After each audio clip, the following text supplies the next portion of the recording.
All right, everybody, we are here. We are live, and welcome to another episode of Chewin the Fat.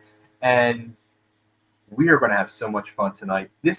I love doing these so much, especially when it comes down to people like my guest tonight. And there's probably, in all my years in the wrestling business, I can maybe say there's a handful of people that were definitely too good and too nice for the wrestling business. And this man and his wife were definitely way too good and too nice for wrestling business. Welcome to the show, my longtime friend, Mr. Bob Artese. What's up there, Bob? Great to see you, buddy. Great to see you. But you know what? I'm going to change the format a little bit. You don't even know I was going to do this. But, you're going to talk about me and ECW and Tri-State. But most people know you as Bay or Bay Ragney or Chubby Dudley, right? I know you as Easy Rider. A lot of people don't. So why don't we talk about you for a couple of minutes? Okay. When you broke into the business, this is when I first met you. You had already been in it a little bit. You were part of the Hell Riders. You were Easy Rider, and your partner was Hard Rider, wasn't it? HD Rider. Yeah, HD Rider, right. And did you come in as a tag team? Is that how you wanted to enter the business, or were you single or what? I came in as singles, and I was actually at Joel's wrestling school for a good year. Okay. Before HD came in, I was coming back from I broke my ankle while training, and I was coming back from my injury, and HD had started training, and they kind of already knew what his gimmick was going to be because he was a legit biker and Harley guy. But they could never figure out what to do with me. And at the time was when Larry Winters was also out with his injury. And Hotbody and Stetson had taken over the training. And they were the ones that put us together and came up with the whole Hell Rider gimmick. Okay. That was a good gimmick, and especially then because bikers were kind of frowned upon, so you were an automatic heels. Yeah. Yeah. And you guys did well. I mean, you were good heels because then I came in working for Joel at that point, and you guys were already established as top heels, and that's why I first met you as Easy Rider. Right. Yeah. I mean, it's so crazy. Like, we've gone through so much, and we've between TWA, between ECW, between LAW, and just our friendship over the years, and there's still like so much that I don't even know about you. That's the funny thing, because you always get so wrapped up in what's going on around us. You too, yeah. Yeah. In fact, I hate to say it, but I don't even watch wrestling anymore. It's crazy. I just don't enjoy it like I used to. It's weird. Like, I stopped when I left the business, 20 years ago. Like. And I had this discussion with you, like, when it happened and through the years. Like, I had to shut myself off because I would just get so kind of nutso. Like, I needed to be involved, and I wanted to be booking and promoting and doing all that crazy stuff, that it was just much better for my own sanity to shut it off and stay away. It's crazy. I don't even know who the champion is. I just don't know. I don't want. I do keep up on some of the indies, because I know a lot of the guys, and but there's not even a lot of indies anymore since the pandemic. Everything kind of died down. It's a whole crazy world. And our first comment, the one and only Mr. Tom Mishnick. Great seeing Bob as a guest on Chewin the Fat. Definitely one of the finest, nicest people in the business.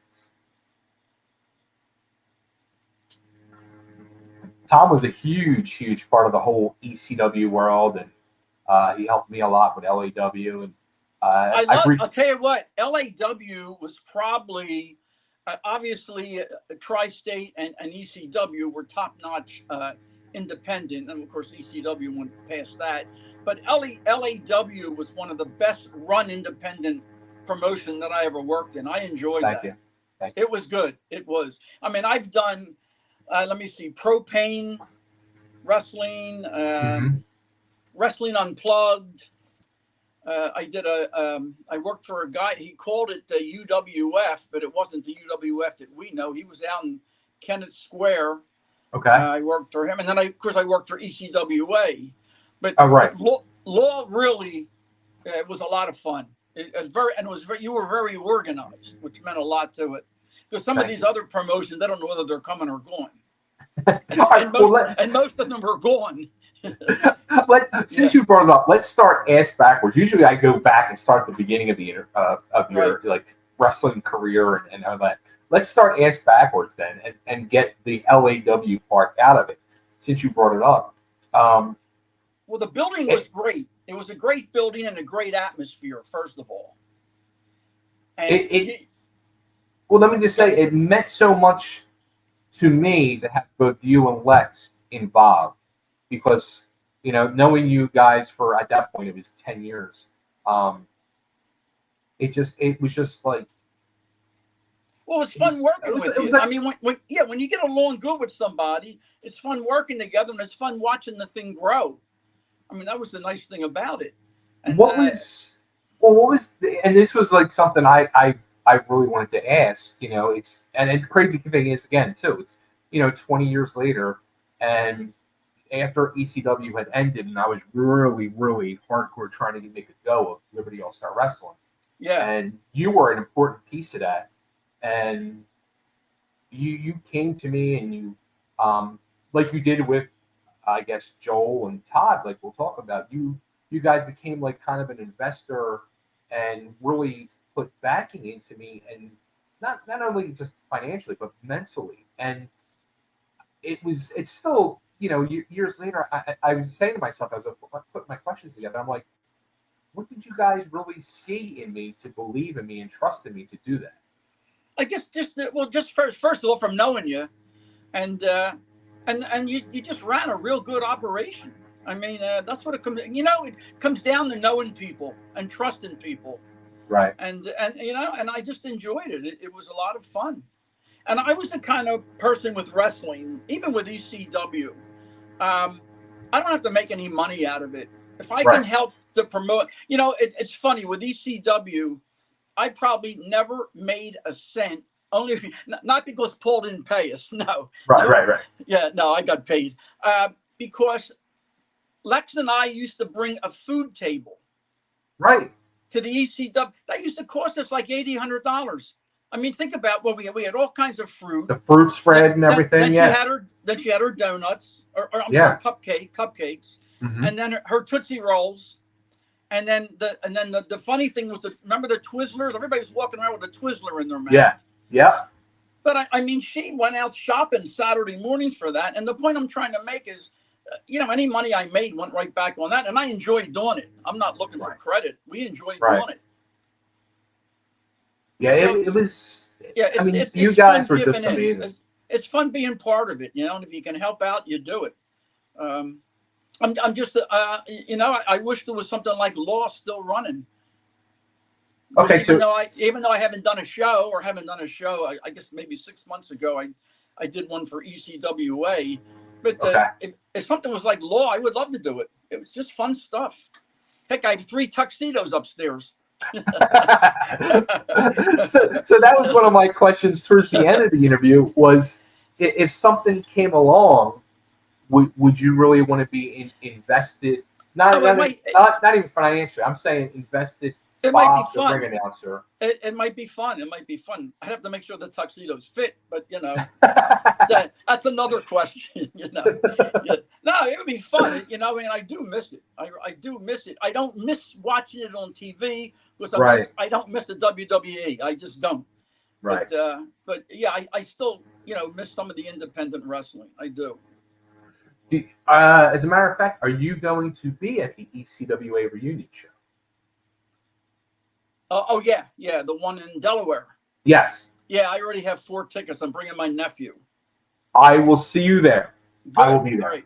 Yeah, me and Lex, and then my nephews are going. Yeah. Oh, that's awesome. I got first row, so the little kids can see my nephews are going to go crazy seeing the wrestlers. Yeah. That's awesome. So all right, so let's go back to the beginning. Young Bob Artese days before the wrestling business. When did you become a true fan of the world of pro wrestling? Well, you know what? It's funny. Well, I was always a kid. I was always a fan. I used to go to the arena. Okay. Now I'm going way back when I was a little kid. I remember my top heels then were Toru Tanaka, Okay.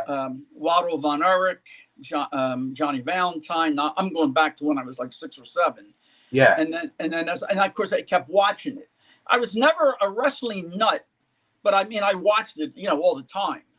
Were your parents fans that got you like? No, me and my brother and I, we used to beat the hell out of each other. We'd have a makeshift ring in the basement, and we'd go down there and, like I said, beat the hell out of each other, being different wrestlers. And what really hooked me on, in fact, I didn't even know about the radio show. Joel, I don't know if Joel remembers this.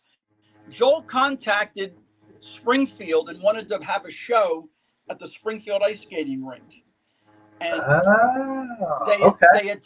they hooked Joel up with me, and we couldn't do it because we don't have the floor, the temporary floor to put over the ice. Right. But Joel and I really hit it off really good. It was a great relationship, just talking back and forth. And Joel had mentioned to me that TWA was starting to really grow, and he could use somebody to help him out ring announcing. And would I be interested? And my first reaction was, "You got to be crazy! No way!" And I remember this was in the beginning of the year, and our ice rink is seasonal, and the ice rink had just closed. So we talked off and on a little bit, and that's when I got hooked up to the radio show. Then I knew, from talking with Joel, I knew about the radio show. Did you know anything about the world of independent wrestling at all, or anything? No, it was all WWF. At the time, right. Yeah, and then WWE, and then Joel contacted me again in April, and he said something to the effect that he had a lot of shows coming up in the summer and he can use some help. And the rink had just closed for the summer. We're open from September till April. So I said, you know what, I'll give it a try. And my first show was at the sports bar, Mike Schmidt's sports bar. I was so friggin' nervous I didn't even know my own name. And I didn't know any of the wrestlers, so I really felt strange, and everybody really made me feel at home, and I really enjoyed doing it. It was just a lot of fun, and that was basically it. Did you do your first show? Did you do the hat gimmick you used to do? You would get the hats made up and throw out to the fans? No. That was ECW when it was Eastern Championship Wrestling. That was Yeah, we did a show. I forget one of the schools.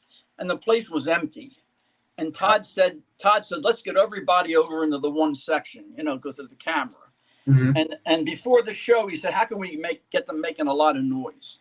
And you get into the ring and you say, "Hey, I can't hear you. Make noise." That's crap. That doesn't work. So I happened to have 2 baseball hats in my bag, and I said, "Why don't I just throw these out and I'll make them cheer for them? They'll want them." And that's what started it. I had the 2 hats in my bag. We brought them out to the ring, and the fans started screaming and yelling. And we had so much noise before we came on the air, it worked. So we figured we're going to do this all the time. So that was my thing. And I started getting hats made up, and then getting them signed really got the fans going. The fans really going crazy. So that's what started it. I should have had, as a matter of fact, Tom Michnick sent me a month ago. I saw that. Yeah. There had to be like 20 names on that. In fact, it was funny. Lex was the one that would go around getting the hat signed because I'd be, too busy, getting the information from the wrestlers, how they wanted to be introduced. And at first, she thought she was like intruding because the guys were busy. My God, if she missed somebody, they'd follow her to get their name on the hat. It was crazy. And then certain wrestlers wanted a different color magic marker. That's funny. Yeah, I mean, they really got into it. They're getting their name out. They're getting their name out to the fans, So before you met Joel and he approaches you with becoming a ring announcer, you never considered any involvement in the wrestling business? No, none at all. None at all. Just me and my brother in the basement. That was it. That was it. Funny. Isn't it crazy how something like things that happen? Things happen. And then, it's like 30-something years later. That's what we're still talking today about it. I did ECW, I guess. Well, I did Tri-State, for a couple of years, and then ECW, I don't know, 12, 14 years, I lose track. And then I did a lot of these other independents for like another 3 or 4 years. So it's probably it's probably almost 20 years. Right. If I put it all together. Okay, so you're with Joel now, and you start doing the shows. Right. How was it for you? Like you said, you were watching WWF at the time, and then you were seeing this, what Goodhart was putting together, this hardcore style wrestling. Oh, I got hooked right away. Yeah, I got hooked right away. And the guys were super. I mean, Larry Winters and I, God rest his soul, became really good friends. He'd go to hockey games with me. Yeah. Don Drake, Hotbody, Stetson. I mean, all the Osborne. I mean, I can go on and on and on. I mean, we became good friends. We really did. I know Lex made a jacket for Tony Stetson, like a leather cowboy kind of jacket. Okay. Into the ring. I mean, yeah, we did anything, and I just enjoyed them. I really did. It was fun. It was just fun being involved with Tri-State. And Joel was so organized. The shows were tremendous, obviously. Yeah. For independent, I mean, I even hate using the word independent because they were as good as the WWE. Isn't that, it's funny you say that, because for as many years as I thought that in my head, I never thought to say that, though. It really was. Oh God! Like a class above. It was not truly an independent. No, they called it that, but no way. The excitement and the charisma. The charisma is a big thing that a lot of wrestlers don't have that anymore. And you either have it or you don't. And some of the matches, like I said, just the charisma and the excitement, and some of the, obviously he had some really good angles. Yeah. It was just some good stuff. Tri-State was great. I mean, it was. Everybody, I mean, when it folded, it was like the end of the world. Now that really bothered. That bothered me more than ECW folding. Maybe because Tri-State kind of surprised us, where I could see ECW going down the drain. Ooh, okay, so that's interesting. All right, so with Tri-State, you guys were doing the same thing. You guys were like a silent backer of Joel's, correct? Yeah. In fact, we even got involved a little bit financially with Joel. Okay.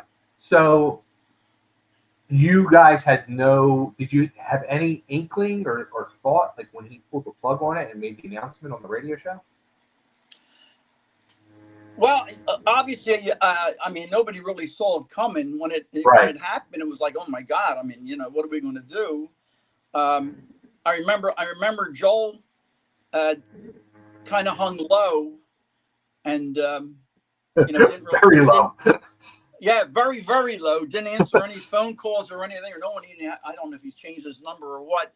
But I did manage to call him because working for the township, I got his number through the police department. You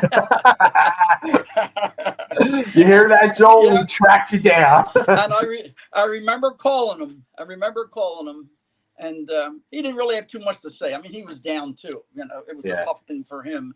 But we didn't want to see the thing die because it was so much fun. So, like I said, Larry and I were really good buddies. I knew Steve Truitt, right? And the funny thing about it is I didn't know Todd really well. When Todd was with Joel, Todd kind of stayed by himself. He didn't really mix it in, or at least not with me. So I really didn't know Todd that well at the time. But me, Steve Truitt, and Larry were thinking of a way to keep this thing going. And I was willing to do this. This one was going to do that, but we still needed somebody to pay for the bond. Right. I think we needed. I think it was $10,000 for the bond, I believe. Yeah. Okay, so that's when we thought of Todd. Well, let me ask you this about Todd, going back to the Tri-State, because maybe I'm wrong in thinking this, but was Todd only around for like the big shows? Was he at all the shows? I don't remember. Oh no. He was there at some of the big ones at the Civic Center. Yeah, I remember it because he would be like a guest ring announcer for a match. Exactly. Yeah, but other than that, no one. Okay, really so he wasn't at the small show. Okay. Yeah. No. So that's why I didn't really, know him that well. Okay. And but I do know that, and I guess I'm the one that called him at his store about, if he wanted to put the bond, if he had the money to put a bond down. Was that like a weird thing to do? Oh yeah. We didn't know what to do. Well, we wanted to keep the thing going, and it was like a last resort because we didn't have the money, and we didn't know anyone else that had the money, and we thought maybe Todd would be interested because he was involved with Joel's show. Yeah. So we thought, so we figured at least he was a wrestling fan. I don't know how much. Right. So anyway, we called Todd, or I called Todd, and then we made an appointment to go see him at his store. And the three of us, all went one day, and we all met at the store because of the parking down there. We were all parked all over the place. Everything's one way. Right. Yeah. So we met at the front door and went tracking in his back office. And we started talking about would he be interested in getting involved. And he was right away. You could see he was a real wrestling fan. Right. And he wanted to keep it going. And I said I would ring announce, do all I had the tape on my information tape on my phone, and then we were going to get into selling hats and shirts, and Steve was going to do all the PA work, announce the music. Right. And Larry was going to be the booker at the time. Right. And then after that, for a while, Todd actually took over the booking, and that was basically Eastern Championship Wrestling, how it really got on, got moving. Who came up with the name? You know what? Todd's going to say he did, or this one I did. I actually, everybody's going to take credit for it, but I did because I made the sign in my garage. I remember. Really? Yeah, there was a big wooden sign that said Eastern Championship Wrestling that we hung on the building in the beginning. Then they had a professional one done. Yeah. And I remember painting it in my garage on the floor, on a 4x8, and we hung it up on the building. And then Lex made the first ring apron that had ECW on it. So I definitely was the one that thought of the name because we kicked all kinds of names around. Not that it was a great name. I just figured it were East Coast. Yeah. Yeah. That's all. It was no big deal. But so that's how that got started. Yeah. That is wild. So when as a matter of fact, Steve Truitt wanted to know if you still have your original ECW owner's jacket. He said you guys had owner's jackets. No. I have no clue. In fact, I don't even have much ECW. When we went to Extreme, I've got a couple, and Taz got involved with having stuff made up, some gorgeous stuff. Right. And, I don't know where the hell it is. I bought a lot of it. I got some gym shorts that are pretty neat, and I do have like a hoodie, but I had a baseball jersey. I had all kinds of stuff. I don't know where the hell it is. So in the early. Good. I was going to say maybe Lex was cleaning one day. I don't know. Yeah.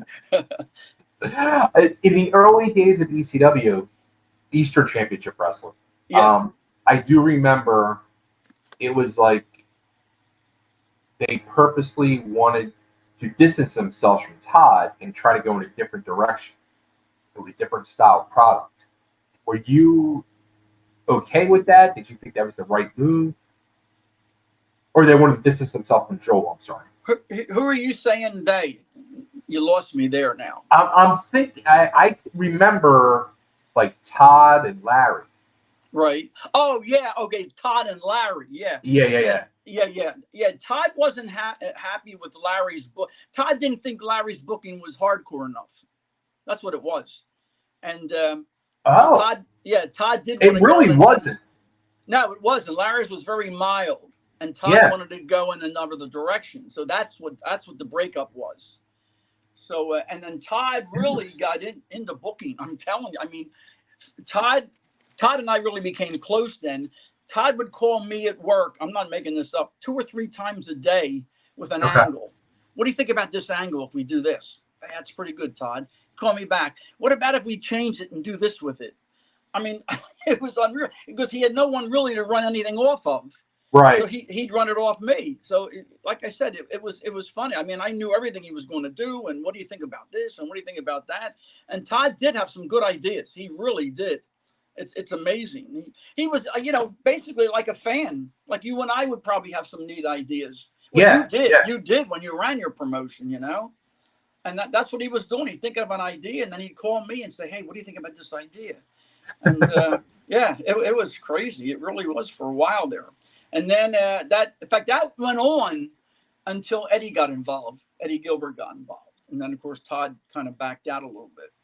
Well, the one thing, too, that really stood out from the difference between the TWA Goodhart era and then that early Eastern era, like the whole time with Joel, like I was really, I would go to like all the meetings with the boys, like once every other month at Joel's apartment. So I knew like all the inside stuff that Joel was working on. Yeah. And never once did Joel ever, I don't know if you ever just didn't think about it, or like TV, it seemed like it was never on his radar.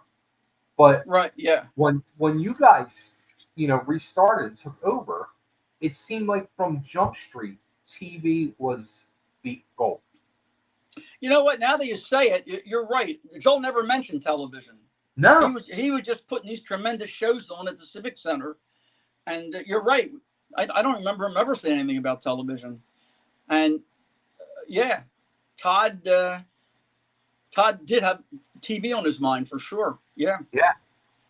Which was smart. I mean, that was the thing. It is, wrestling needs to be seen. And Joel had this tremendous radio show that was heard with great listenership. If Joel would have had the internet, right, it would have been incredible.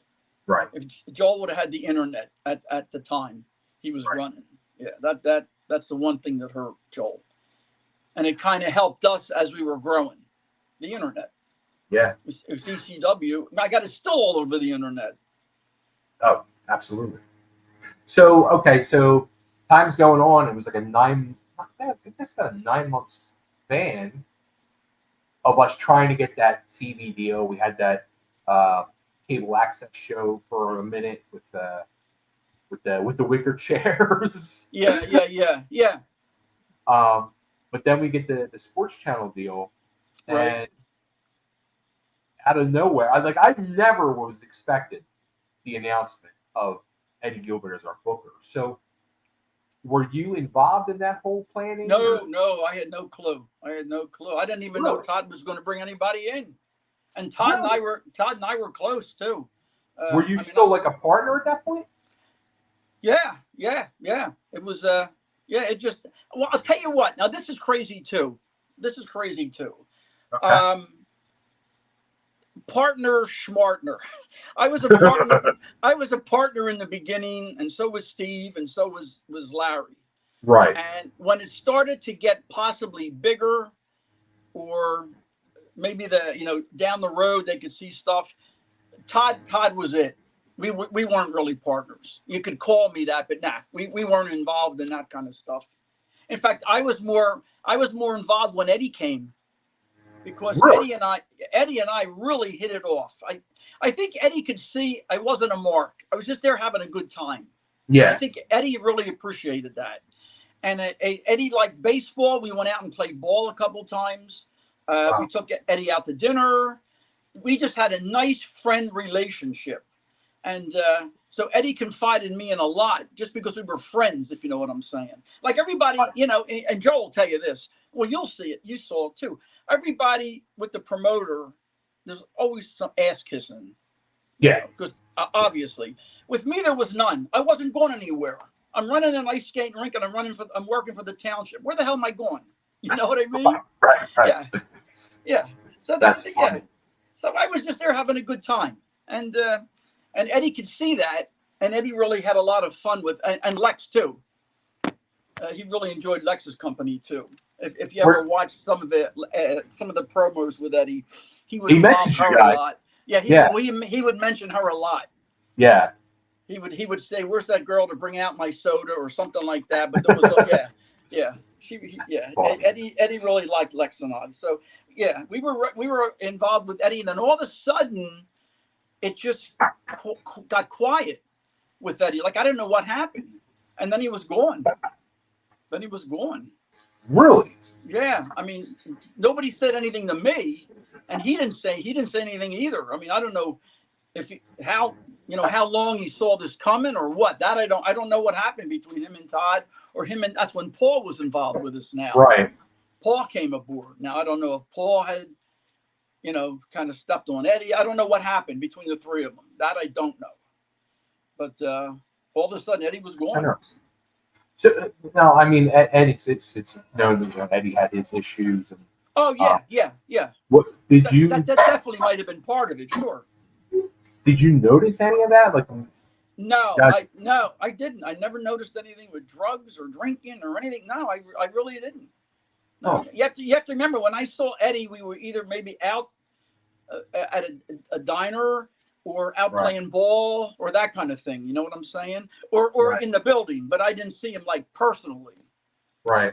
When he went back to his room or hotel or whatever, whatever he did the other nights, I don't know. Well, I mean, you had to have noticed too, though, like from those early days of when Eddie came on and we started with TV. I mean, and I've been very vocal in this when I do these shows. Like, I thought the product just absolutely sucked. I thought it was horrible. But as I'm watching it now and I'm really seeing, I'm realizing what is going on, where Eddie was like, he had this talent dropped in his lap that he had to use. But, and I'm just going to speak for myself. Looking at me on there, I didn't belong. I realized, like, with Easy Rider and the Hell Riders, they were not going to become. No, yeah, you're right. The promoter, the promoter goes with his own thing. Yeah, he does. Brings his own people in. I mean, I told you this before. Paul didn't want me as a ring announcer. Paul and I, no way. He wanted to bring his own crew. He totally brought everybody in from New York, if you look at it. And I was only there because of, technically, I was a partner with Todd. But Paul and I had no relationship. It was high, and that was it. Right. I know right now Paul didn't want me there. Oh. So when Eddie leaves and Paul comes in, right? What was your feelings? You said you were shocked. You didn't see it coming. Well, I was shocked because I really liked Eddie, and I was sorry to see him go. I think Lex was even more upset because he was really nice to her. And but I thought, Paul might be good for the company too. I mean, hell, Paul had a hell of a reputation, and Paul's a tremendous booker. I can't take that away from him. The man knows his wrestling. Yeah. And he started doing some really good things with ECW. And once again, we weren't the best friends, but it didn't bother me. I mean, I was doing my ring announcing and having a good time. Right. Whether the guy wanted me there or didn't, it didn't matter. It didn't matter to me because, once again, I'm not going anywhere. I'm just doing my shows, and that's it, And, did you think at any point, like early on, especially when Paul came in, that maybe your job was in jeopardy? No, I never thought that because I had done so many shows, and I had a great rapport with the guys. Right. I mean, I really did. I had a great rapport with all the wrestlers. You guys. I just did. I mean, we were really, really friends. I mean, all of them. You could see it. I mean, it was legit when they would come in and you'd talk and you'd hug. So I didn't think Paul would ever do anything, or not right away. And once again, I didn't care because I always had that attitude. Well, if Paul lets me go, I got something else to do. I guess I was just, I just had a lousy attitude, I guess, when it came to, do the best I can. But if they don't want me anymore, it's fine. How about, like, Paul takes over now, and I mean, even in letting Eddie's last month or two, things were really starting to build and grow with ECW. Yeah. And then Paul comes in, or Paul was already there, but Paul takes it over. Right. And now things are really, like, turning, and it's really grown. Right. Was it kind of shocking you? Like, I can't believe this is really happening. Like, oh yeah. In fact, when it really hit me, once again, wrestling was fun, and I guess I didn't take it as serious.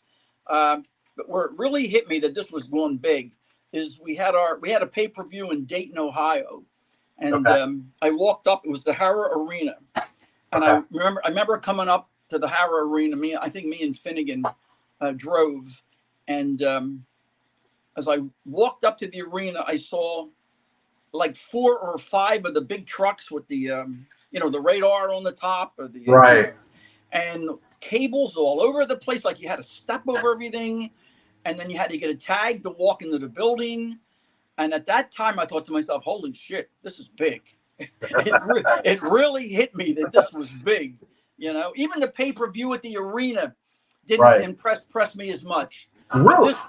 No, for some reason it didn't. But this one really did because of all the equipment. It was at that point I thought, man, we really got something here. Huh. So then it was serious then to me at that point. And although the funny thing about it is, as we're growing, you have to remember I'm still friends with Todd. Right. And Todd sees a lot of things, the finance part, that is alarming him with Paul. The lion and this and that, and Todd sometimes would relay it to me. So where some of the other guys were really, wow, we're going, you know what I mean? We're going big places. From knowing Todd, I always had that feeling that something was going to go wrong because you couldn't believe everything Paul said he was doing. Right. Well, were you and Lex involved financially? Like still at this? No. When does that stop? And actually, we were never really involved financially by giving them money. We were involved as far as buying the merchandise. Like we bought stuff. Okay. Yeah, we bought the merchandise, and of course, when it was sold, we didn't get the money from it. ECW did. I had tape recorders in my house. I had my phone line changed, so we could record messages and the hotline. Oh, yeah. Okay. Yeah. Okay. So we put money out to have stuff done. Okay. But I didn't give him actually money. I just, I got you. Yeah. I paid for a lot of stuff. Let's put it that way. It was probably smarter though. Yeah, and then the funny thing about it is, in the very beginning, Todd, here's what fool I am. Todd says to me, "Well, now that you're a partner," he says, "you're going to get money as we go along, so I'm not going to pay you because you're going to be getting money, as we make money." Whoops, right. Phone just moved. So I thought, all right, that's fine, But then after about a year and a half of this, I thought, wait a minute, there's no money. Who am I kidding? so I went to Todd. I said, "Hey, Todd," I said, "forget about the partnership. Just pay me each show." That's funny. Yeah, that's what we did. Yeah, there was no money coming in. So the years, not like from '94. Or let me ask you this: the whole angle with throwing down the NWA belt with Shane. Oh yeah, that was wild. That was, and I always tell people this. Not that I'm boasting, but that was supposed to be, obviously the big secret and everything. Nobody knew it was going to happen. Right. Shane told me it was going to happen before he went out to the ring because he said when I throw the belt down, grab it. He said because a lot of people are going to run into the ring, and I don't want it to get trampled on. So he said, just watch. He goes, and when I throw it down, somehow get in there and grab the belt. So I knew it was going to happen. It was really funny because Todd will boast now. No one knew it. Absolutely no one. What a secret. And I'm thinking to myself, I knew it, Todd. Oh, that's hysterical. I had to get the belt. Yeah. That's hysterical. But that was funny. I remember the fans, their faces. It was incredible, that angle. People were shocked. And Carluza didn't know what the hell was going on. Poor Dennis. My phone, because I was close with Dennis, my phone was fucking blowing up for weeks. Well, you know what? I felt sorry for. I like Dennis. I felt sorry for Dennis. Yeah, I did too. I tell you, he was an okay guy, Dennis. I mean, they're all promoters, Yeah. I felt so bad for him. And you know what? He never got over that. That stuck with him so much Like it Well, became he had no like, inkling. He had no inkling it was going to happen. no, I mean, that was just unbelievable. Yeah. at all. Yeah. And Yeah, I felt sorry for him too. I did. so as ECW is going on, like we start to have like these magical moments of like the end of the belt, and there was another moment of like the crowd in silence and awe was when again with Shane with Gary Wolf with the halo, when he grabbed that halo. Yeah. That, and then the angle where Sandman got blinded. That was a good. Yeah, that was another one. Yeah. Yeah. And then another one I think I told you about, but it was the opposite with the fans. They went nuts. Is we had a promoted show with Dennis Carlusa. Yes, at the hotel. Yeah, and that was the one where they had Von Erich. I forget which Von Erich. Was it Curry or Curry? Yeah. Yeah. So anyway, he had a mask on. No one knew he was wrestling. Right. He had the hood on, and we're all getting ready. I'm out at the ring, waiting. I was going to introduce him as Mr. X or something, whatever they told me to say. And he comes out with his jacket on, his Von Erich jacket on. He was such a mess. Everybody just looked at each other because he's got a hood on. No one's supposed to know who he is, and he has his Curry Von Erich jacket on. So that was that was the reaction of the fans. Yeah, it was really crazy. I'll never forget that. And what do you do? Right. What do you do? Exactly. Mr. X? Mr. X? That's funny. Yeah, that was wild. But like from 94, when Paul took over, 94, the belt being turned down, up until that first pay-per-view, I felt like those years of ECW was really the true laying the groundwork and the history and what made ECW legendary. Oh yeah, I'm with you. And I'll tell you what, the Chubby Dudley angle was tremendous. What he did with the Dudleys.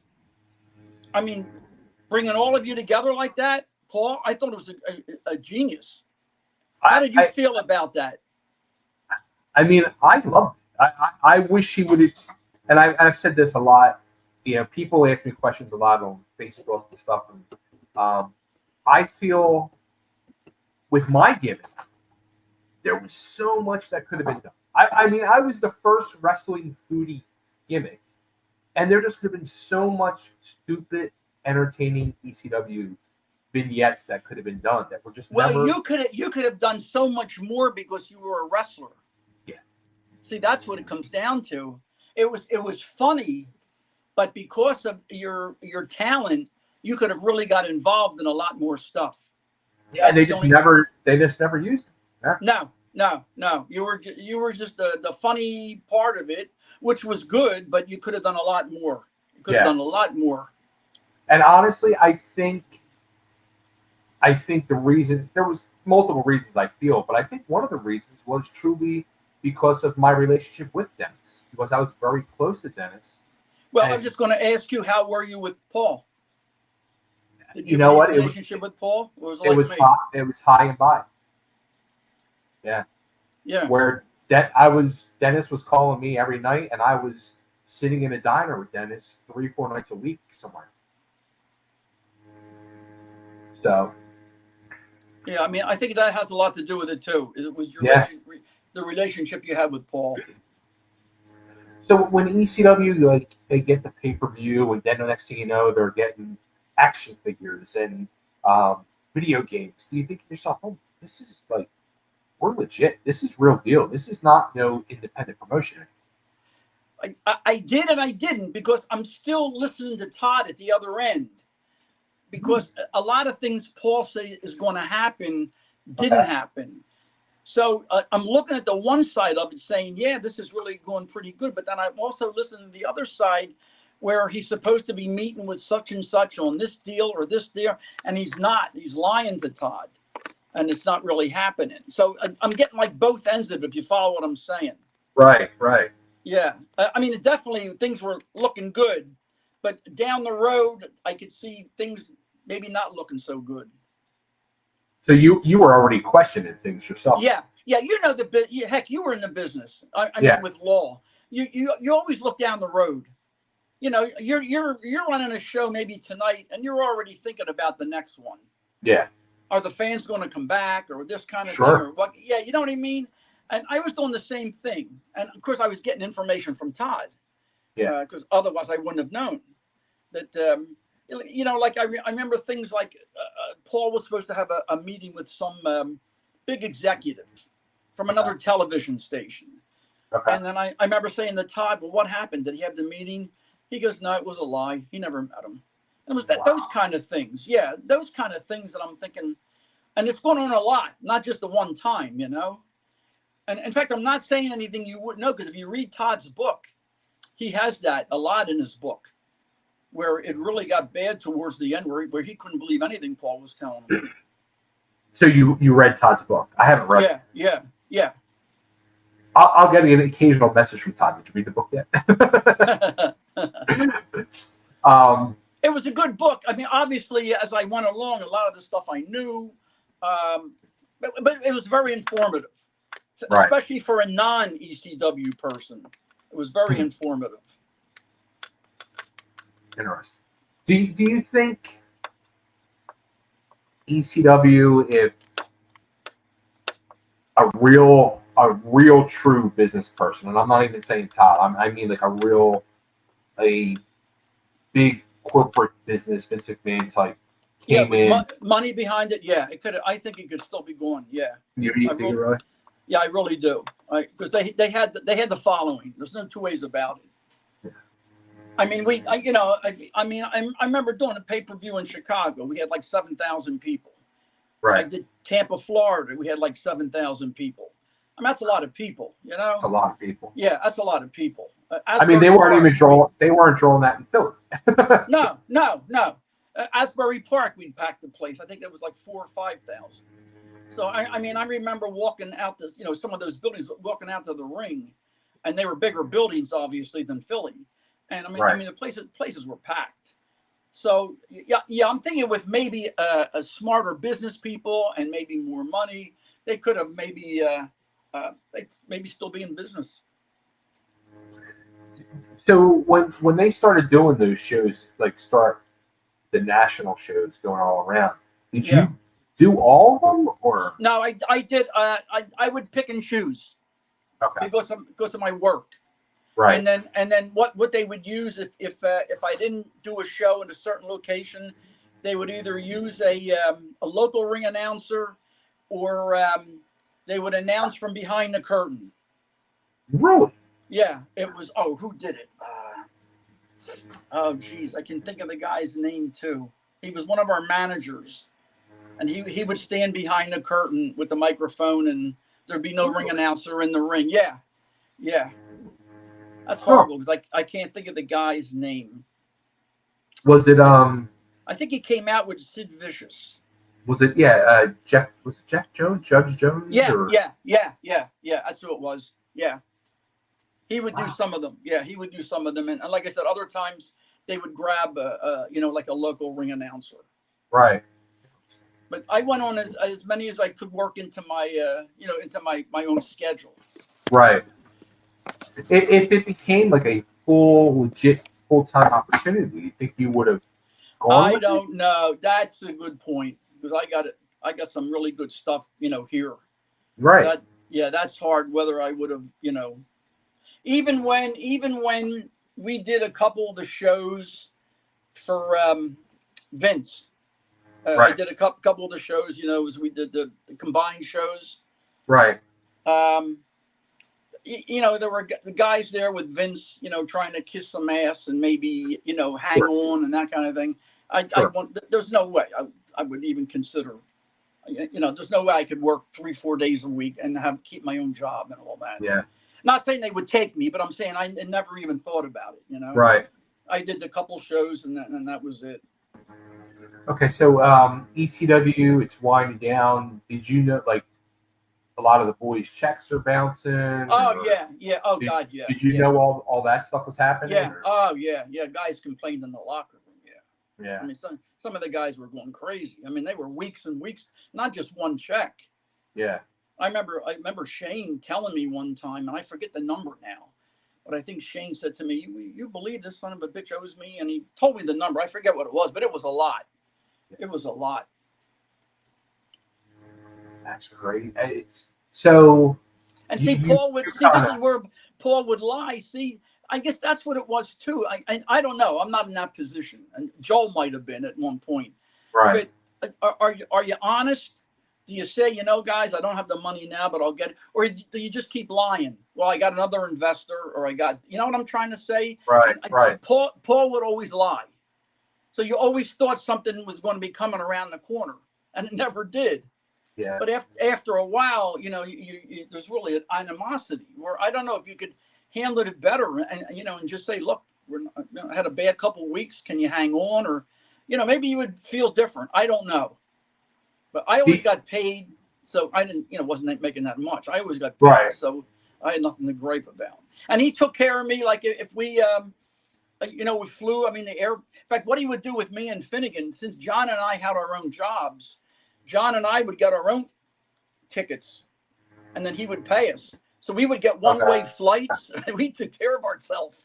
We would get a one-way flight. We didn't have to get out and check out anywhere. We would just go direct from Philly to wherever we were going, and then we would give him the receipts, and he would give us the money for them. So John and I had it made that way. Wow. Do you think he was truly towards the end really trying to save, or do you think he also got to the point where he knew the writing on the wall and just tried to save himself with going on to Vince? I'm sure he saw the handwriting on the wall, because it wasn't. How would it get better? How's it going to get better? Yeah. Unless you hit the lottery for $1 million, $1 billion, how's it going to get better? Right. And he saw something on the other side, and that was it. Do you have any hard feelings against Paul? As a booker, you can't beat him. Yeah. As far as a person, I don't like him at all, because he's a liar. As simple as that. If he tells you it's going to be sunny out, you bring your umbrella. That's basically it. Oh, that's hysterical. That is hysterical. That's how it is. That's the kind of person he was. I remember one time, and Todd got all upset, because Todd treated Paul in the beginning like he was God. And that's what turned me off. I'll never forget. I was getting a little bit frustrated with Paul, how Paul would come in a building and he would make a big fuss over the big name wrestlers, and the referees, and maybe the lower. He just walked by us like we weren't even there. So I remember saying to Paul, to Todd, I'm going to ask him about this. See what the hell his problem is. And Todd, no, you can't do that. I said, what do you mean I can't do it? He said, you can't go ask him that. And so I did it. I went to he had the recording studio with Matt Radico. And, I went one day to Paoli, and Todd was having a heart attack that I was going to stand up to this guy. So I went in, and I said, can I have a couple minutes of your time? Oh, yeah, sure. And I said to him, how can you walk past me and say John Finnegan next to me, and not say one word, and then go over and go crazy over the other guy? I said, how can you do that? We're all working, that kind of thing. And his answer was, my big stars need to be babied, so I have to give it to them. I know you guys are okay. That was his answer. So and then, honestly, how do you follow up to that? Because it's probably the truth. You don't. I guess I should have said, you know what? I'm lucky you ignore me. That's funny. But I don't remember talking to him wasn't as much as Todd not wanting me to. Oh my God! And another time too, when Eddie Gilbert was here. If Eddie would never return your phone calls. Okay. So. Neither would Paul. Right. And I had called Eddie a couple times about something, didn't return my phone call. So Eddie was over Todd's house using the pool one Sunday. and Todd invited us over. And I said, you know what? I'm going to talk to Eddie about the phone calls, why he doesn't return them. Oh my God, don't do that. Don't do that. You'll get him. I did. I did it in a funny way. And what did Eddie say? But I said something like, why in the hell don't he agreed he should have. But I said something, I forget how he did it, but it was funny. But Todd didn't want you to talk to these guys in like a negative way. It was funny as hell. Right. How about Todd? Relationship with Todd through the years? Well, Todd obviously changed as the business. I mean, Todd was part of the business. Yeah. And he was one of the boys. In the very beginning, he wasn't. At the very beginning, but once things got rolling, Todd was one of the boys. On the road, they would, have a hotel room together in Race Hell, and Todd had a good time. Yeah, he did. Todd and Scott. Todd is Todd. Yep. I mean, I could tell you a million stories, but I won't. But yeah, right. better. He told it all in his book. All right, so let me ask you some ECW questions. Like, what do you think is the craziest thing you witnessed? That I ever saw? You were broken up then. Yeah, what do you think is the craziest thing you ever saw? In the ring, not outside. You know what? That's hard to say because there was so much. It's hard to pick anyone. I thought the worst thing I saw was the crucifixion with Sandman. I thought that was bad taste. Yeah. I thought that was stupid. Yeah. But as far as some of the other stuff, just the one thing Paul did, which was exciting, and these would be some of the best things to answer your question, is when he would bring in the people from the other promotions and he wouldn't tell you. Yeah, like the lights would go out. He'd kayfabe everybody, and then all of a sudden Rick Rude would come out, or Jerry Lawler would come out, and Bobby Eaton would come out, and the fans went nuts because they didn't expect it. I mean, the noise of the fans when these guys came out was just unbelievable. I mean, it give you shivers. They were some really neat things he did. It's funny you say that because as you were saying that, I remember conversations me and you had when booking LAW shows, and you said that exact thing, and that led to you wanting to bring Al Perez in. Yeah. It does. It just adds something, and nobody expects it. Yeah. And you're bringing a superstar out to your show, and Al was great. Yeah. In fact, he worked with your guys. Al enjoyed your promotion. Al really liked your. I'm telling you what, there's a deal where there's a professional wrestler that thought a lot of you and your promotion, because he came back a couple of times. Yeah. Yeah. It's crazy. Like, as I scroll through Facebook and I see pictures pop up of Al Perez, and people are like, "Oh my God, whatever happened to him?" And I think to myself, that was my freaking champ. Yeah, I know. In fact, he was on Joel's first show, or one of Joel's shows. Yes. He was wrestling Stan Lane. Yes. Battle of the Heart Clubs. Yeah. We went golfing that day. He flew in early into Philly, and we went golfing at Springfield. And then we went to Joel's show, and I remember on the way back, because he stayed with us that night, I remember he said, I think Bobby Eaton had a girl in his corner, a valet, and Al didn't. And Al said he was going to come down and grab Lex. And she said, I would have had a heart attack right on the floor. She said, if you would have done that, you would have had to drag me in the ring. But I remember him telling us that. He goes, yeah. But he was a cool guy. Yeah, we stayed in touch with him for a while. Do you have any particular actual favorite moments of ECW? Favorite moments? Not really. I mean, like I said, they all kind of mesh together. You know what I'm saying? It's hard. Like, I'm not answering your question, but I really don't. Yeah.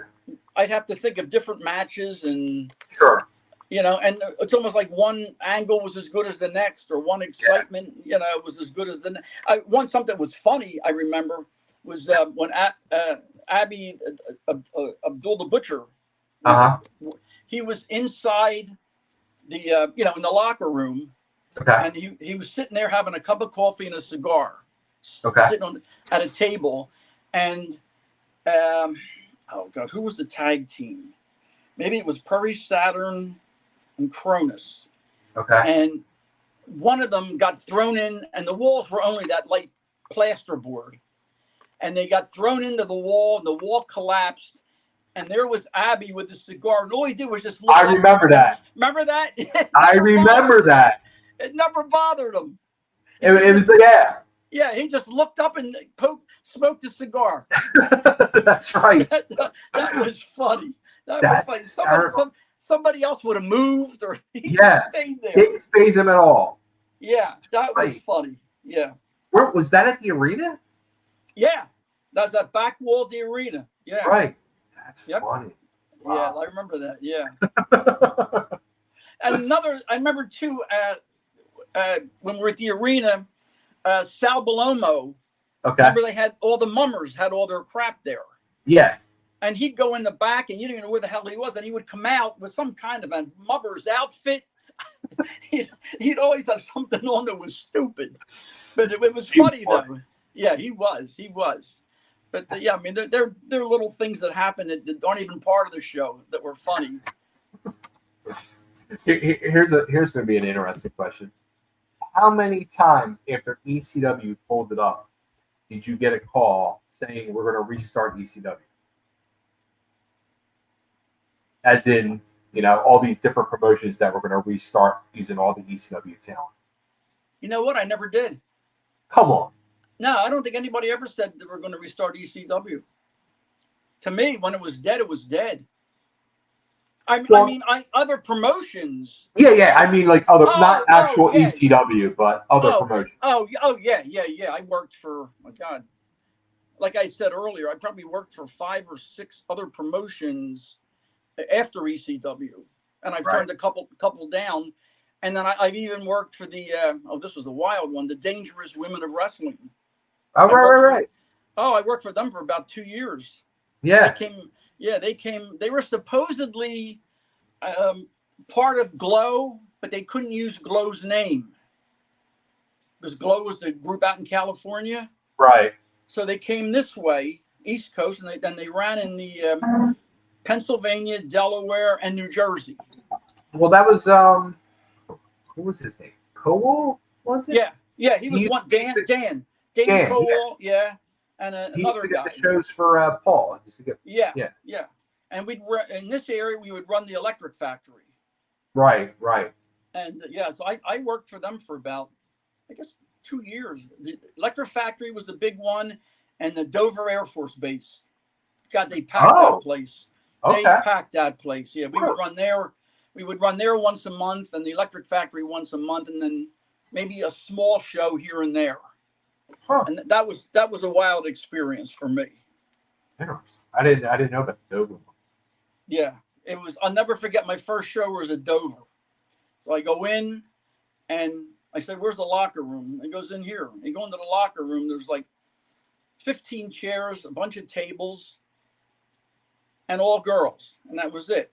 The referees are even girls. So I go in, and some of them are in there. They're all half naked. In fact, what they're doing, a lot of them are showgirls. Right. So the first day I went in, now you got to remember, I don't know anything or anyone. They're in there testing out each other's pasties. I swear to God. They're passing these pasties around. Oh, what do you think of this one? This is from Valentine's Day. This is a Christmas one. I didn't know what the hell and the pasty, they come in little plastic containers. They look like eye contacts. When they open I didn't even know what the hell they were at first. And I'm sitting there at the table, and I'm trying, and I got to get the information how to introduce them. And the one girl would say, "What do you think of these? Do you like these?" It was wild. I'll never forget that as long as I live. That was the very first. Funny. Then after that, I get used to it. But that was my very. And we lost. Click the link, Bob. Click the link. Come back. Talking. I'm thinking. Here he comes. Damn, where am I going to get dressed? Because there's really nowhere around. Because I want to be respectful or whatever the hell. It didn't matter where I got dressed. That was crazy. That was crazy. That's so funny. Yeah, so I did that for about 2 years. How about the ECW one night stand shows for Vince? Yeah, they were fun. I'll tell you about the WWE that I tell people. I did those 2 shows, and then there was 2 other shows when they were in Philly at the Wells Fargo Center. Okay. Lex and I wanted to see the Dudleys and Van, different ones that work for us, Right, so sure. I never forget. I said to Lex, we'll see if we can get in. So I went down to the door where the guard is. And the 2 times I did it, I said, hey, how you doing? I'm Bob Artese from ECW. He said, go in. I didn't even know who the hell I was. So we went in. But the point I'm trying to make is what a different atmosphere. Everybody stands alone. Everybody dresses alone. You Really? walk through the hallway. I mean, you could say what you want about some of these guys when you see them on TV. We walked through the hallway. The Rock wouldn't even look at us to say hi. I mean, that's the kind of atmosphere it is. Everybody. The only person was really So it's like nice. very cold. It is very cold. The only one that was really nice was Kane. Kane was super. Really? But I mean, it was so cold in there, you didn't even want to say hi to anybody because you knew they were going to ignore you. But I remember I said to the Dudleys, I said, how the hell can you work with this atmosphere after what ECW was like? And Right. Bubba said, it's horrible, isn't it? I mean, they even noticed it. But That's shocking. Yeah. Oh no, I was really surprised. Like I said, I did 2 of the shows, the combined shows, and then I went to 2 others, where we just walked around, and it was cold. Like I said, the stars all have their own locker rooms or their own areas. And not a lot of camaraderie. Like I'm used to all the camaraderie, like from your show and sure. from ECW. No, none at all. None at all. Really? Yeah, I was really surprised. How about the one night stand shows? Pardon me? How about the actual one night stand shows? Well, these were the one night shows at the Wells Fargo Center. Oh, okay, yeah. okay. Yeah, these are the regular shows. Yeah. In fact, I didn't even see. You know how we have, the guys will go over their matches and that kind of thing. Yeah. I didn't even see. I mean, they have to do it, but I didn't even see that kind of camaraderie. I mean, I didn't see any. I was so shocked because what I was used to, going from Joel's shows to ECW to your show. No, it was cold. It really was. I remember Lex thought the exact same thing. Honestly, I'm blown away. I can't believe that. Yeah. I mean, I could tell you the different wrestlers that just walked by us and didn't even look. I mean, wouldn't even look at you and smile. Just to be friendly. But the Rock got me the most because he's in the ring, like the big star. Right. He walked past her and I like we weren't even there, and there was no one else in the hallway. I mean, it was actually hard not to say anything, if you know what I mean. Yeah.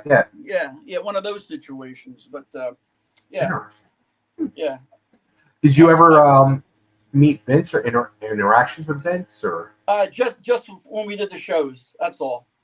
Not one-on-one. I mean, what Vince does when we do the shows is Vince gets into the ring, and everybody else sits in the around the ring. I mean, the wrestlers, the referee, the ring announcer, the pyrotechnics, everybody. And Vince goes over the matches and pretty much the finish and the times. And as he's talking, you can hear a pin drop because he's in the ring going over every match. And then that's it. And then he leaves. And that was the only interaction I really had with him. How was that experience? I mean, different. That was different too. It was the nice thing about it is, as a ring announcer, it was great because you knew what was going to happen. Right. So you knew exactly what you weren't going to miss anything if you know what I'm saying. Yeah. So that part was good. you know, even to the time. But it was just a different experience. I mean, Paul's shows, sometimes you had no clue what was going on. Yeah, exactly. I mean, he didn't even know, you know, until the Right. Yeah, or he would think of an angle after I was already outside at the ring. Right. So I wouldn't even know what was going to happen. So, but yeah, like I said, yeah, I was really surprised at the WWE. I don't know if it's still like that now or what. How about when you go and do those shows? Was there any interaction with Paul or any? No, oh God, no. What you mean when Paul's there with WWE? It's like I'm not even there. Are you kidding me? Like I'm not even there. Like I said, in fact, I did see him at one show and I said hi to him, and I think he forced the hi to say it back so he wouldn't be ignorant, you know. Yeah. What were your thoughts about him getting put into the WWE Hall of Fame? I guess he deserves it. I was just neutral. I just didn't care. Like I said, I have no opinion. Yeah, I just have no feelings for Paul. I just don't. I can't help it. You know, if you work for someone like that and they just have no respect for you, or you know, you don't care. So if the Hall of Fame was fine, I didn't really care one way or the other. You know, I didn't see it. I didn't watch it. Not on purpose. I just didn't see it. Right. It's crazy because, and it kind of feels, and I've said this before, but it's truly like, okay, his Hall of Fame and his what he's done in the wrestling business as, you know, the manager for many years. Oh, everything with ECW, his booking and all that, Hall of Fame. But it's like, as a person, it's like, no good. I think Paul, if I had to explain, Paul lives his life when he's around other people almost as if it's a work. If you know what I'm trying to say. Like when he talks to you, it's not a lie, it's a work. Yeah. Yeah. When he, I can just see it. We went out one time and it was Todd doing. It was after one of the ECW shows, and me and Lex and Todd were going to get something to eat, and somebody else, another wrestler, Superfly, Snuka, and Paul wanted to go along. So five of us went, and the whole time we talked and sat there and talked, you could almost see everything he was talking about was a work. Like he's not even normal, in, you know what I mean? Like having even in a personal. Yeah, it's just that would be my way of saying it. Everything is a work with Paul. Yeah. So maybe he's not lying. It's just a work. That's just how he is. I didn't even realize, like, I watched the Hall of Fame and his Hall of Fame speech and all, which, if you get a moment, like, his Hall of Fame speech was like his ECW locker room speeches. It was so moving. I literally was sitting there crying watching. Like, I was so moved. He is good. He is good. Yeah, he is. Yeah. Good. Well, you remember him before our shows. I can picture him going up on that step and telling us, you know, the fans are out there to see us. And then, I mean, like I said, Paul is a great booker. I would never take that away from him. Never. But it's just as a person, it's a shame. I wish he would have been different. I would have loved to have really been friends with him because I respect what he does. Yeah. I didn't realize, though, he had children. He's got 2 kids. I had no idea. What's he have, 2, I think? Yes, son and a daughter. Yeah. But I seriously, you and Lex should watch his speech. It's so moving, and it's like a speech that goes through his career, but also his children are in the front row, and he's talking directly to them, and it's kind of like a parent educating their children, and you know, it's Paul working in them, but motivating them the way he motivated us. I'm telling you, I was sitting there watching, crying like a baby. Yeah. Well, like I said, I haven't said anything against Paul as a booker or what he does. It's just his There's just no, and I'm not the only one that never felt close to him. I mean, I know a lot of the guys back there, but they just. But once again, you've got to almost kiss his ass a little bit, if you want to get ahead. Sure. That's the difference, yeah. And it is what it is, Do you does it shock you? We're 30 years with ECW, even 30 or 35 years with Tri-State Wrestling Alliance, that there's such a huge interest in not only Extreme, but Eastern Championship Wrestling and Tri-State Wrestling Alliance. Like, people want to know about all this stuff. Well, especially Tri-State, because a lot of the people around now weren't here at Tri-State, and they hear about some of the stuff that went on. I mean, you got to remember, Tri-State was the very, very first time I ever saw a lot of these wrestlers. Yeah. And, and it was just a thrill. I mean, you read about them, you saw them on TV, sometimes on the UHF station, and it was tough seeing them. And then all of a sudden, Paul would bring these guys in, and it was incredible. It was it's just a shame. Like I said, a lot of the people nowadays don't even have a clue what it was like, and the excitement of some of those Civic Center shows. They were unbelievable. Like, I mean, they were just as hot as anything that WWE for sure. Yeah. And just as hot as ECW, just in a different way. Yeah. Not as violent. Yeah. They were good, but they weren't as violent. But they were good stuff. There's no doubt about it. I looked forward to it. I looked forward to it. Even with ECW now, it was funny. Like if they would say, okay, we have a show next week in Palmyra up in Hershey area, I'd say, shit, But but with the shows at the Civic Center, you actually marked your calendar for each one. I mean, they were so good. Yeah, that was good stuff. All right, let me run through our comments, questions here. Tom Mishnick. Yep, other than ECW, LAW was the most fun I had wrestling, which I appreciate. Thank you, Tom. And of course, Tom was a good guy. He enjoyed his wrestling. Absolutely. And of course, the money that they spent on those hats. Well, you know what? It was funny one time with the hats. What they used to call the bleacher bums, and there was one group of guys that they caught a hat, they'd throw it back at me, and they thought it was funny, and I'd throw it to the other side. So one time, I said, "Okay, I'll show you guys." So I got before I threw the hats out, I put a $10 bill in the rim and tucked it in so you couldn't see it. And that's the one I threw out to the guy. And I figured if he kept it, it's worth the $10 to lose it. Sure. First he threw it back. So I grabbed the hat and I opened it real slow and I pulled the $10 out. And everybody started, "You fucked up," pointing to the guy, That's awesome. Yeah, that was funny. Yeah, Oh, that's hysterical. I always had fun. You know what? I had a good time with the fans. I always had a good time with the fans. And you know what? And I say this on all these interviews I do and all the rewatch of the TV shows. Those fans were just as important as Paul and that whole locker room. Well, that's how I felt. I never felt that I was better than them.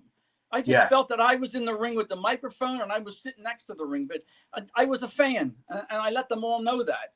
I wasn't any better than them. I was a fan, and I got along great with them. I mean, super. Yeah, they were awesome. All right, so we got Nick Infante. He says, "Hi, folks," and he also says, which I don't know if this is right, but he said, "What made you leave ECW in '99? Did you leave in '99?"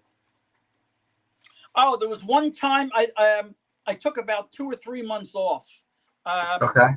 Yeah, it was due to work. I couldn't. There was some of the shows I couldn't make. Okay. That's what it was. And then I came back. Yeah, there was. That's what I figured. Yeah, there was no problem. Yeah. Okay. That was the show. I came back, and of course they made a big deal out of it. Sandman brought out Missy Hyatt. I didn't know it was going to happen. And Sandman said, "Welcome Bob back," or something like that. And I came into the ring, and he called Missy out to French kiss me. Dear Lord, with those lips, I thought I was going to get sucked up. I'm telling you. And I didn't know what was going to happen. She come out and grabbed me. I thought, you got to be kidding me. But she just, Missy just, okay. When I brought Missy in for LAW, that was... Yeah, you're right, I brought her in at down on South Street, the building I used to run off of South Street. But for the time leading up to and after that, she used to call me every fucking day. She had all these booking ideas and this and that. And I was like... Just what you need. Yeah, exactly. But the kid in me at that time, like, I was like marking out so bad. I'm thinking to myself, Missy Hyatt's calling my house. Like, right, you know what I mean? Yeah. But all right. And Nick wants to know, what was it like working with Snuka, Santana, and Don Morocco? ECW. Well, I'll tell you a funny story. Great. I'll tell you a funny story with Snuka and Morocco. Is Don always stayed with us when he came in. Right. And Snuka, we picked Snuka up at the airport one Saturday morning, maybe it was Friday night, but he stayed over too.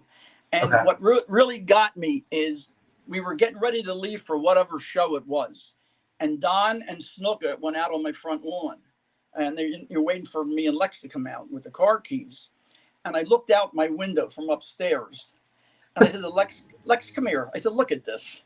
I said, these two guys 2 years ago were on a steel cage, right? And now they're on my front lawn. You know?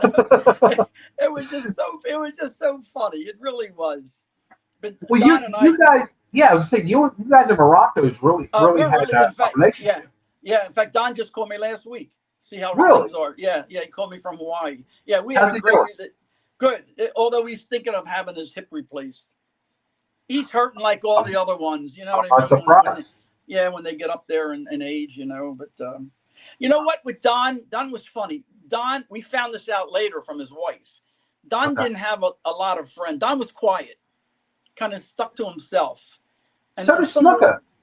Yeah, he did too. Yeah. And Don, for some reason, we met him through his wife, Lex and Sharon. And we met Don through them, and I had him do a personal appearance at the ice rink. Okay. And from that point on, it was like buddies. It was really crazy. In fact, I'll never forget. Don had a show in Washington and one in Philadelphia, like around the circuit. And I said to Lex, I said to Sharon, I said, we're going to see if Don will stay at our house rather than go back and forth and back and forth. Yeah. And she'll say, I'll tell you. She goes, I know Don how he is. He'll never stay. He's just like that. Christ, Don had his own room here. That's funny. Yeah, Don. In fact, we call Don's room upstairs our spare bedroom. Don's room. Yeah, he was here all the time. But we just really hit it off with him. It's just one of those things. I don't know why, but we did. And he's a super guy. Although, like I said, he's hurting right now. Okay, I can imagine.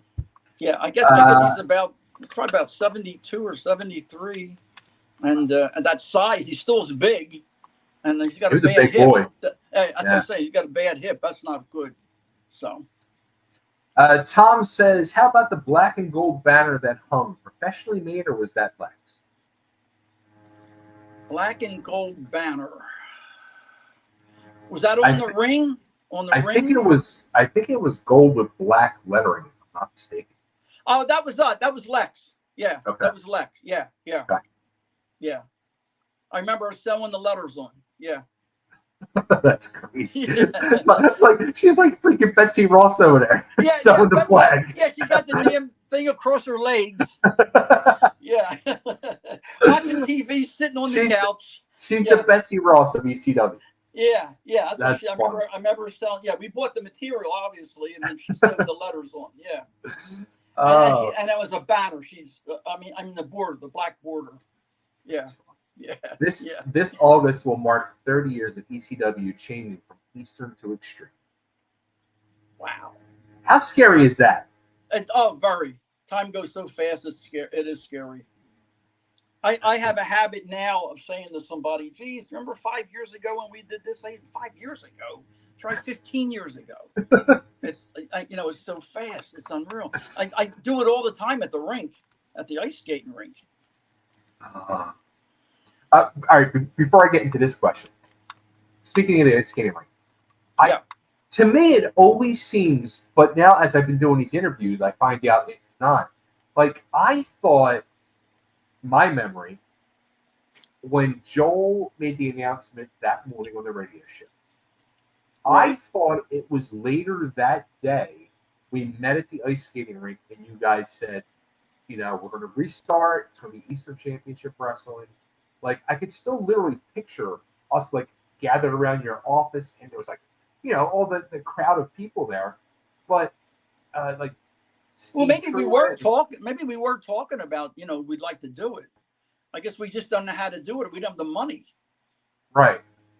So we might have talked about, restarting ECW. Because I remember there was, like, a bunch of us that met there that night. Right. That's what I thought. Could have been. That's what I thought. Could have been. And I guess at the time, we just didn't know how to do it. Right. Or we didn't have the funds, or didn't know what it would cost. At that time, I didn't even know you needed a bond. A bond. I didn't even know that at the time. Yeah. So you may be 100% right.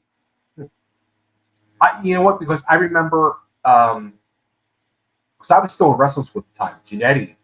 Right. He called me up. He called me up and he said, "Come on, we got to go to the ice skating rink." And I went and picked him up and drove him down to the rink. I'm sure Larry was probably there. Winners. Yeah. Larry was there.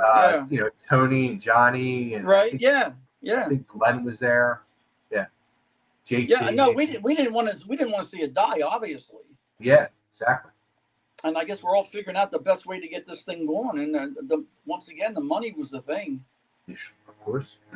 Yeah. All right, referee Phil Sly. Bob Artese is an absolute legend. Him and Lex are two of the nicest people on the planet. Me and Beverly Henson miss them dearly. Bob was an original member of the Phil Sly fan club. I know him. Yes. That's funny. Nick Infanti. I read that Eddie had a falling out with Paul Todd. Yeah, as I think back, I think Paul really wanted to take over. Right. And I think Paul is the one that, ousted Eddie, but I'm not sure Eddie was so good in the deal either. Eddie may have had some demons and stuff that made it easy, if you know what I'm saying. Sure. Yeah. And the crazy thing is, like, they were best friends. Yeah, I know. And I remember, like, Missy, when the phone calls on Missy, she used to tell me, like, Paul used to live with her and Eddie. Okay. And they how tight they were. So it's kind of crazy. Yeah. No, I knew in the beginning they were tight, but then you could almost see Paul wanting to take over. Yeah. Not agreeing with what was going on, And Paul basically at the time, Eddie was still calling the shots. Yeah. But you could almost see the little power fight back and forth. Mm-hmm. Absolutely. Let's see. Phil Sly. He knows all these years later, I'm still the National Western Cuban Heritage Heavyweight Intercontinental Monumental Champion. Yeah, I couldn't say all that now. It took me. That's a tongue twister. We used to have fun with him. We did. He's a good dude. Yeah, he was one of those fans we had a good time with. All right, Tom Mishnick. Oh, the night the belt dropped, Todd made sure I was there. He didn't say what was going to happen, but it was a huge night for ECW. It was. That was. I remember looking at people's faces. They just couldn't believe it. That was really a shocker. Kerry Von Erich. It was the ECW versus WWA Battle of the Belts. That's what it was. Okay, that's what it was. Yeah. Okay. They did like a convention during the day, and then they had the matches at night. Okay. Here's a blast from the past. The one and only Gigolo Joe Zanoli, Bob, Hook, and Lex are well. Tell Joe I'll see him on August 4th, I guess. Yeah, I can't wait for that. It's gonna be a lot of fun. Yeah. Ooh, here's a good one. From Phil Sly. Any memories of doing the outdoor shows at the old Aztec Club on Delaware Ave? Oh God, yeah. They Especially were the fun dive shows. into the water. The dive into the water was a riot. Yeah. And you had the friggin' was it a dragon over top of the ring? We had to do the show the inside the one time because of the weather. Yeah. And they had the dragon hanging over the ring, and every match they were like hollering, "Don't touch the dragon! Don't run those ropes along the side." Oh, that's what they're worried about. Yeah, they're worried about the dragon. Yeah. Yeah. That's funny. You know what was funny? It was who told me this? No, I did an interview with AJ and Doug. Oh yeah, AJ, yes. Yeah, like a month ago, and like AJ was in the water. He was the one that got splashed, right? Yeah. Well, it's funny because Gigolo Joe sent me the link to watch the match on YouTube. Okay. But somebody said to me, I forget who told me this, but they told me Snuka was pissed because AJ had to take his boots off during the match because he didn't want to get his boots wet. Oh, he didn't want to get them wet. Okay, yeah. I didn't know that. Okay. So as you're watching I'm watching the match, and I'm like, you saw it, you noticed it. I say it, and I'm like, what the hell was he doing? And then somebody told me, and I was hysterical. Nothing like giving it away. Yeah. Yeah, right. And now I do remember Snuka tried to grab Hunter Q. Robbins. Yes. And he was going to throw him in too. Yeah. But Hunter ran. Boy, Hunter took off. Let's see. Tom says Kowal and Steve O'Neill did the dangerous. Yeah, Steve. Yeah, Steve. Yeah. Steve O'Neill. Yeah, Steve is sound guy. Yeah, I haven't talked to Steve in a while. And they also ran the armory on the Boulevard. I think I was actually at that show. Like I dealt with Steve O'Neill more than his partner. Cool. Yeah. Well, Bob, this has been amazing. Had a good time. Want to do it again? We got so much to talk about. You know what? There's so much to talk about, and as I've been telling, especially like I want to combine people and mix people up and like share stories of matches and times and moments. And well, the thing is, we're going so far back, so many promotions. We're not just talking about one promotion. Yeah. So there's nothing like memory and memory and memory. You know, it just goes so fast, like you said. Who would have thought? 30 years. Well, maybe we'll do it again. Who knows? Maybe we'll do it again. You never know. I always tell everybody, if it wasn't so damn hot, the ice rink's available. Remember, we had 3 shows there. Right. But there's no air conditioning. It's just too damn hot. Oh. I mean, the ice rink is perfect. The lighting, everything about it, but it's hot. In fact, the first year, it was really crazy. The first year, we turned the refrigeration system on to bring the temperature up to down to 60. Okay. And it felt great, except towards the end of the show, everybody was sliding. Because it was picking the dampness out of the air and making it slippery on the floor. So we figured we can't do that anymore. So the last 2 times we had a show, it was just too hot. But I could do it in a minute and get the building for almost nothing. But like I said, it's just too damn hot. I was going to just say, it sounds like you do truly miss it. So what? It sounds like you miss it. Oh, I did. We had fun having the shows there. We did. In fact, I had lights put in overhead, 4 floodlights. So we turned everything off and just lit the ring up. It looked gorgeous. Wow. And I still have the wrestling ring painted on the floor, so we knew where to put it. I look at that. Okay. When we melt the ice, I can see the wrestling ring, the 4 lines. So yeah, I do miss it. We had fun. We took the last 2 locker rooms, made them the dressing room. We put the stage in. And then after the show, the guys all went out in the pool for a swim. You got my wheels turning. I'm going to say something to you off air. Well, like I said, it's just so damn hot. That's the problem. That's the problem. You get 200-300 people up there, or 400 people, and plus all the wrestlers. It's ungodly. Like if it's a day like this, you don't know. Yeah. And it could be a great day. That's the problem. Right. You know. So. Well, it was great talking to you and your You viewers. too, Bob. I had a good time, and we'll definitely talk again. Absolutely. Don't hang up. I gotta. Okay. But hey, everybody, thank you again for tuning in. Go down below, hit the subscribe button. We'll be back with a lot more ECW stuff, and let's just keep getting extreme, everybody. Come on, let's have fun.